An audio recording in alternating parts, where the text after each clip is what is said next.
করে সরকার প্রকল্পের মাধ্যমে। খবরটি নিবেদনে কেয়ার কনসার্ন হসপিটাল। আপনার সুস্থতা কামনায় care concern hospital, Serampore, Hooghly. Nabanna অভিযান, নবান্ন ঘেরাও অভিযান এবং মুখ্যমন্ত্রীর পদত্যাগের দাবিতে, যাকে তারা পোশাকিভাবে এভাবে বলেছে দফা এক, দাবি হয় মুখ্যমন্ত্রীর পদত্যাগ, সেই দাবিকে সামনে রেখে বঙ্গীয় ছাত্র সমাজের নবান্ন অভিযান এখনো চলছে, কিংবা কন্টিনিউ। এই আন্দোলনে পুলিশ জনতার উপরে এবং ছাত্র এবং ছাত্রদের পরিবারের লোকেদের উপরে লাঠিচার্জ করেছে, কাঁদানে গ্যাস ছুড়েছে এবং বহু জায়গা থেকে আমরা এরকম খবর পাচ্ছি ছাত্রদের মাধ্যমে যে পুলিশ ড্রাঙ্কেন অবস্থায় ছিল, অর্থাৎ নেশাগ্রস্ত অবস্থায় পুলিশের যারা কর্মচারী তারা ছিলেন এবং তারা অমানসিক অত্যাচার করেছে। তাই আজকে আমি কোনো জবাব দিতে আসিনি, কয়েকটা প্রশ্ন করতে এসেছি মাননীয় মুখ্যমন্ত্রীকে এবং তার প্রশাসনকে, যে এই যে দিদির কোনো একজন দিদির ধর্ষণের বিচার চেয়ে কোনো ভাই যদি রাস্তায় নামে, সেটা কি কোনো অন্যায় কাজ করেছে? তারা কোন বোনের উপরে অত্যাচার হয়েছে, তার অত্যাচারীর শাস্তির দাবিতে যদি কোনো দাদা রাস্তায় নামে বা নবান্নতে গিয়ে মুখ্যমন্ত্রীকে বড় প্রশ্ন করে আগুন তোলে, মাননীয় মুখ্যমন্ত্রী আপনি ভুল করেছেন, আপনি আপনার পদ থেকে সরে যান, সেটা কি কোনো অন্যায় কাজ করেছে তারা? আজকে নিজের বাড়ির লক্ষ্মীদের, নিজের বাড়ির ছাত্র ছাত্রীদের নিরাপত্তার কথা চিন্তা করে অভিভাবকরা যে রাস্তায় নেমেছেন, নেমে কি তারা কোনো ভুল করেছেন? কেন পুলিশ নিরস্ত্র এবং শান্তিপূর্ণ মিছিলের উপরে কেন পুলিশ লাঠিচার্জ করলো? কেন কাঁদানে গ্যাস ছুড়লো? এমনকি বয়স্ক মানুষ, মহিলারা পর্যন্ত ছাড় পায়নি। পুলিশ অজুহাত হিসেবে হয়তো বললো যে পাথর ছুড়েছে, কোন জায়গায় পাথর ছোড়ার ঘটনা পুলিশের লাঠিচার্জের আগে ঘটেনি।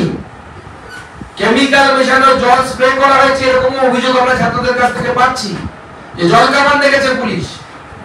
ছাত্রদের, নিরীহ ছাত্রদের একটি আন্দোলন, সেই আন্দোলনে পুলিশ কেমিক্যাল মেশানো জল স্প্রে করছে, এটা কি ধরনের আচরণ? আগামীকাল ছাত্রদের উপরে এই বর্বরচিত আক্রমণের প্রতিবাদে 12 ঘন্টার বন্ধ, সাধারণ বন্ধ সফল করুন।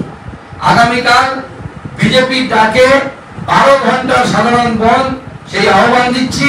এবং এই আহ্বান শুধুমাত্র বিজেপির কর্মী, সমর্থক, ভোটার তাদের জন্য নয়, আমি সাধারণ মানুষের কাছে হাত জোর করে বলবো, দেখুন আজকে যে বাড়ির ছেলের সাথে যে বাড়ির মেয়ের উপরে লাঠিচার্জ হয়েছে, ভাবছেন যে পাশের বাড়ির ছেলের উপর হয়েছে, কালকে সেটা আপনার বাড়ির ছেলের উপরে হবে। ভারতীয় জনতা পার্টি তারা তো মুখোশ পরে আজকের গন্ডগোলটা করছে, লোকজন বেশি নেই, তারা কিছু দুষ্কৃতী, কিছু হামলাকারী, তারা গিয়ে ব্যারিকেড ভাঙার চেষ্টা, ব্যারিকেড ভাঙা, পুলিশকে ইট পাথর বোতল মারা। ওরা কি ভেবেছিল যে নবান্ন অভিযান ডাকবে আর পুলিশ থাকবে না, হেঁটে হেঁটে নবান্নের উপরে উঠে যাবে? এটা নবান্ন অভিযান তো সমাজ বিরোধীদের অভিযান। ছাত্র সমাজের নাম দিয়ে কারা গেছে দেখেছেন? মুখের ভাষা শুনেছেন? চেহারাগুলো দেখেছেন? অর্ধেকের যারা হামলা করছিল ব্যারিকেড ভেঙেছে। নবান্ন অভিযান মানে কি? একটা প্রতীকী কিছু হয়, বারবার বলা ছিল শান্তিপূর্ণ, ব্যারিকেড ভাঙতে গেছে। পুলিশ মবকে ডিসবার্স করতে যেটুকু না হলে নয় সেটুকু করেছে। আর বাংলা ডাক্তার ডাক দিচ্ছেন সুকান্ত মজুমদার। আগামীকাল 28শে অগস্ট পশ্চিমবঙ্গের বুকে কোনো বাংলা বন্ধ হবে না। বিজেপি চক্রান্তমূলকভাবে বাংলা বন্ধের ডাক দিয়েছে। এই বাংলা বন্ধের ডাক মানুষ ব্যর্থ করুন।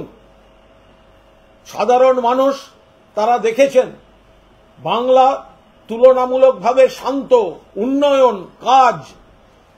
যদি আরজি করের যে বিচ্ছিন্ন ঘটনা, দুর্ভাগ্যজনক ঘটনা ঘটেছে, তার একজন মাত্র অ্যারেস্ট হয়েছে, সেটাও করেছে কলকাতা পুলিশ। তদন্তটা সিবিআই এর হাতে। অরাজকতা তৈরি করছে এই ছুতো নিয়ে, শকুনেরা অরাজকতা তৈরি করছে।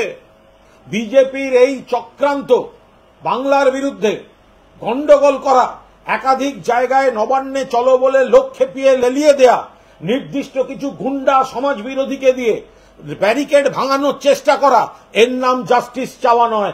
জাস্টিস দেবে সিবিআই, জাস্টিসের মামলা রয়েছে সুপ্রিম কোর্টে, সেটা ছেড়ে যারা নবান্নে যাচ্ছেন, আপনাদের কোন মুখ্যমন্ত্রী কোন ঘটনার জন্য ইস্তফা দিয়েছে? লজ্জা করে না বলতে?